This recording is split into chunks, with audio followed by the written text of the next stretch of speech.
how do you even begin to describe that? I mean, I think the first thing I have to comment on is our crowd. You know, the energy throughout the course of the game, the energy when we were down, you know, 4-1, even when the guys came back in the dugout after being down 8-1.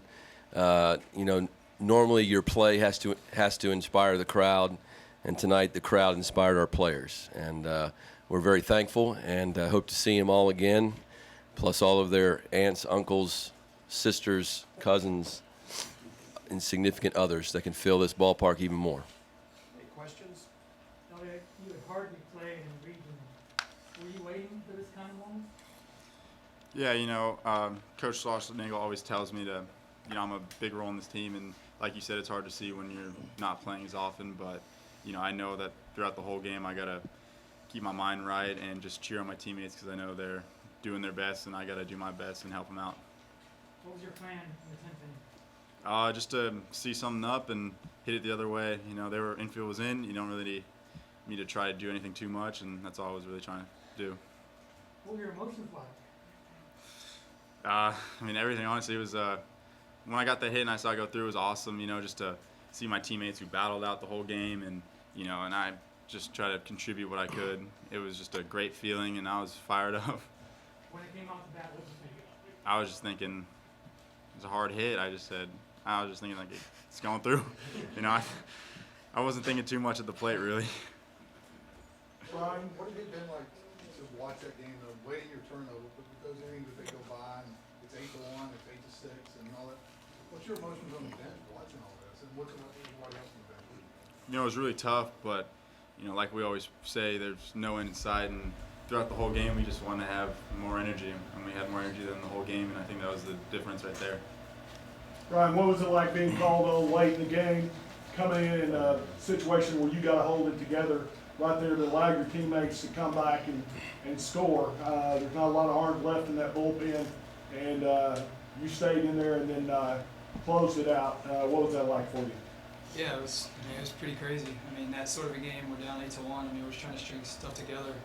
And when he told me I was coming in, you know, as a bullpen pitcher, you just come in and stop the bleeding, just throw quality pitches, and whatever happens, happens. And I was fortunate enough that our hitters put together a great inning and put us back in the ballgame, and I just went out there and tried to throw quality pitches over and over, and came out on top. Coach, is there a play in the game where you feel like the momentum shifted? Well, you know, obviously they were having trouble throwing strikes out of the bullpen, and that was a big part of the deal. And so you got to give credit to our guys for not, you know, chasing pitches, but you know, they weren't throwing that many strikes there out of the bullpen. I thought Jeremy's hit to really get us to, I think that got us to 8-6. Is that what it was? That was huge. So I'd probably have to pick that, you know. But the thing I should have commented on my opening statement. Three guys up here are guys that Jeremy was a transfer last year that didn't really play the last 30 games this season. Tregoloff has been, you know, in our program forever and hasn't had a true significant role, more so this year than others. And Elliott's a transfer who's been a part-time player, and Evan Williams, who's a junior college transfer who's been sitting on our bench until about the last 3 or 4 weeks. Look who the game came down to, you know. And we talk about that all the time, and it's so easy for a coach to talk about, and it's so hard for a player to do. And that really speaks to the character of these guys. And you know, you never know when the game's going to come calling. And it came calling for these guys, and they were ready to go. And that's a sign of a great teammate. Jeremy, you're a big hitter, but you had to lay down and bunt. Is that for your mindset? Big hitter. Well, I knew that the situation definitely called for it. I was actually shocked that Coach Mo gave me the hit sign first pitch. Thankfully, I swung and missed. I was just trying to do way too much, but I knew I was going to have to bunt second pitch. Honestly, I would have bunted it with my face if I had to. I just was trying to get it down.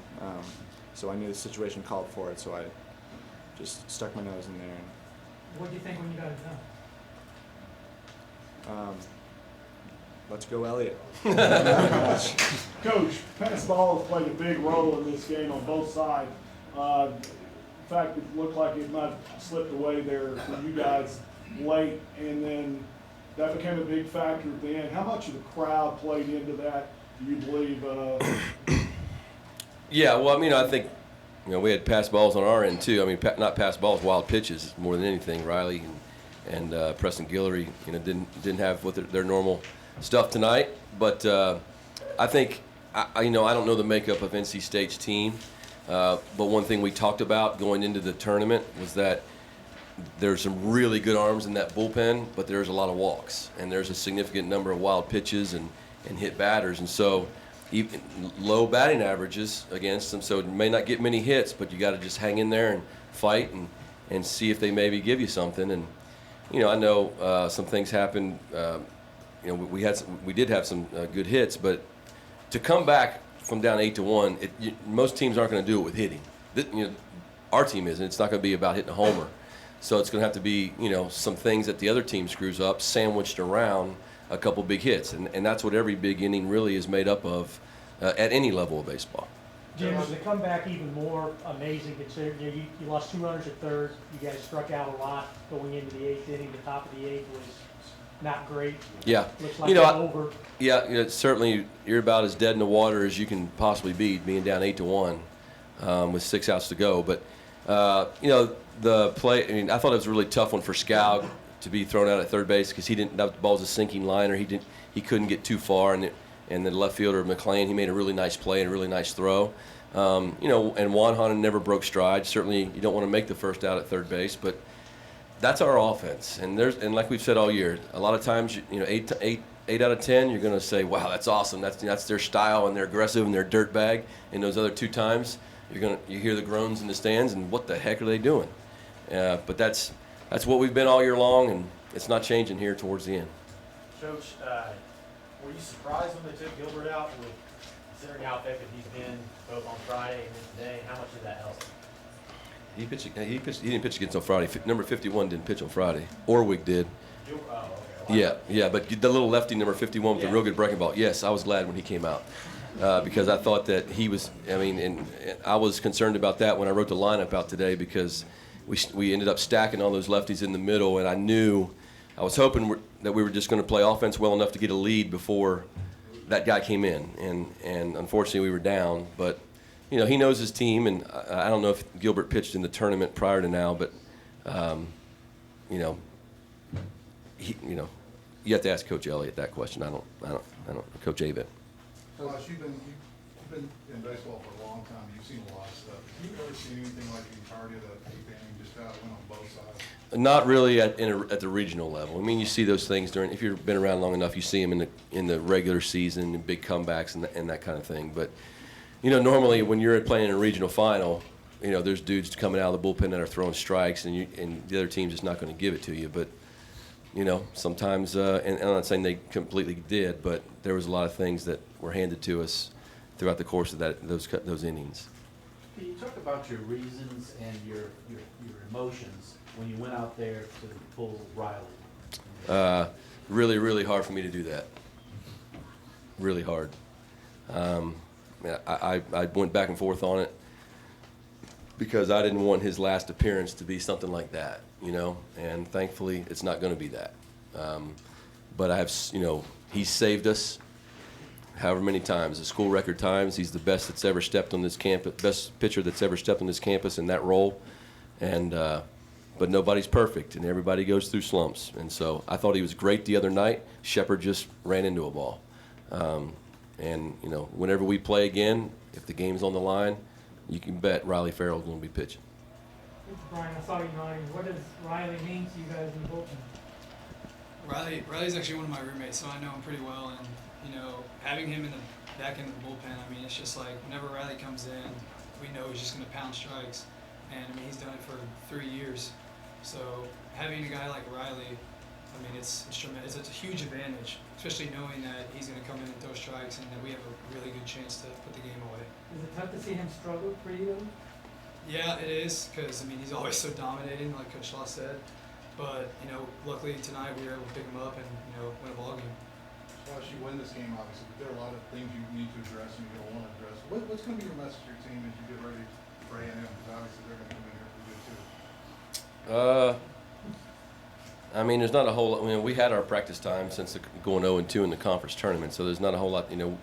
We need to rest first of all. So we'll meet tomorrow at 2 o'clock, find out, when, I don't know when they'll announce when we play, probably in the next, as soon as the other super regionals are over with.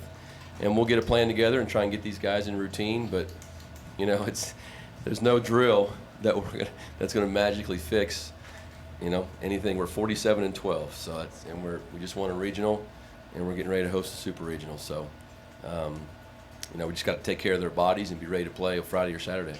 I mean, as far as you guys have done, you know what your guys are capable, and they're going to be games like this. Yeah, look at these guys. Right. I mean, I got a team full of seniors and upperclassmen that have played.